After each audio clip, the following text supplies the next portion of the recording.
The National Association of Resident Doctors has down tools, and it's going to be an indefinite one. So they say the association's National Executive Council met and resolved to embark on industrial action, which they say would continue until all their demands are met by government.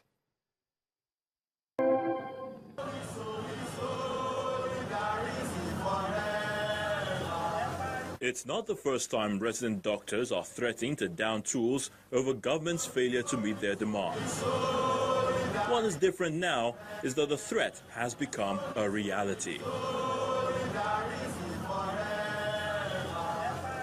It means many federal and state government hospitals across the country will be shut, and patients left at the mercy of nurses and other health workers. The declaration of the takeoff of the strike came as a surprise to many. That's because the union had a meeting with the Labour and Employment Minister on Friday, September the 1st, and an agreement was supposedly reached. NAD agreed to meet in an emergency session before Monday, September 4, 2017, which is the deadline for the commencement of their strike action, for the presentation of this memorandum of understanding to our National Executive Council with a view to averting the scheduled strike. This conciliatory meeting was adjourned, and we adjourned to reconvene on Thursday, November 2, 2017, to reappraise the implementation of this collective bargaining agreement conclusion. It is clear that the doctors can no longer wait till November the 2nd, and they have damned all negotiations, insisting they had waited long enough since 2013. I want to assure Nigerians, assure the Honorable Minister of Health and Honorable Minister of Labour that these hours we spent here will not be in vain. We issued a 21 days ultimatum. We've also issued a notice of strike. And we believe that the conclusions we've reached here are far-reaching, and that they will go a long way in assuaging our members that already aggrieved and feel that all these issues have not been sorted out. They are frowning at the failure of government to pay the shortfall of their salary in 2016 and that of January to May this year. They've also identified the failure of the government to rectify the salary shortfall from August 2017, failure to correct the stagnation of promotion of members and properly place them on their appropriate grade level, failure to enroll and capture members on the integrated personal payment information system, and failure of government to budget, deduct and remit both the employer and employees' pension contributions to their retirement savings account since 2013. Now that the hospitals are shut, the people will have to bear the consequences, since these doctors are resolute and are not willing to go into fresh talks. What this means is that government will have to review the doctors' demands as soon as possible, or plead with them again to enter into fresh negotiations. Wherever the pendulum swings, the plight of patients should always be everyone's priority.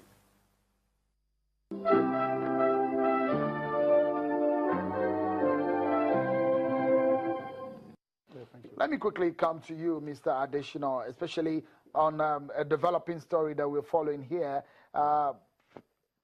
There's been some gale of strikes, downtooling by workers in the country. The first was university lecturers, and now resident doctors have followed suit.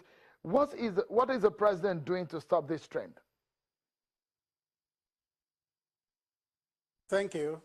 Well, yes, the president is the captain of the team, but then you know that the president has so many other people working with him who we can say will be the first line of defense when it comes to things like this.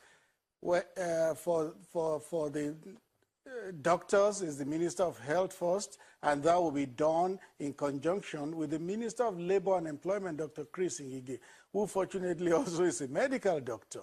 And of course, for ASU, you know there's a Minister for Education, and that is also being done along with the Minister of Labour. Dr. Chris Ngige. So that is the first line of engagement. I think the president is the very last line of engagement. But knowing that the president is the captain of the team, his interest will be that there is peace and tranquility in every sector in the country. So the needful will be done. On a day like this, Mr. Additional, being the spokesperson of the president, I will be almost certain that the president should be worried about these strike actions. First, the lecturers and now the medical doctors.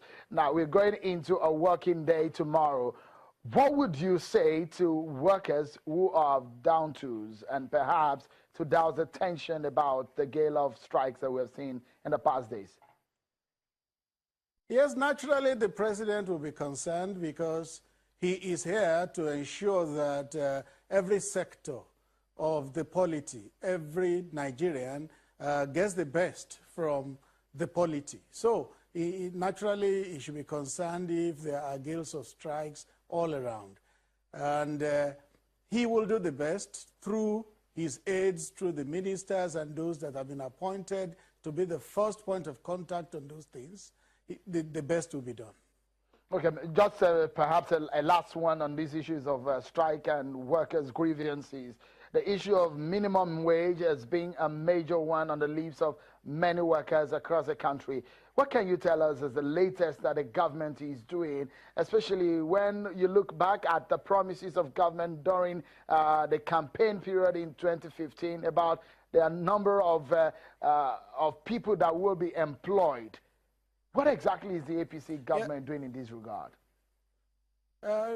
You will recall that a committee has been empaneled to work that out, which is like a rainbow committee drawn from different parts, the public sector, the private sector, all stakeholders. A committee is already empaneled to work on that, and as soon as the committee concludes its work, I'm sure the next steps will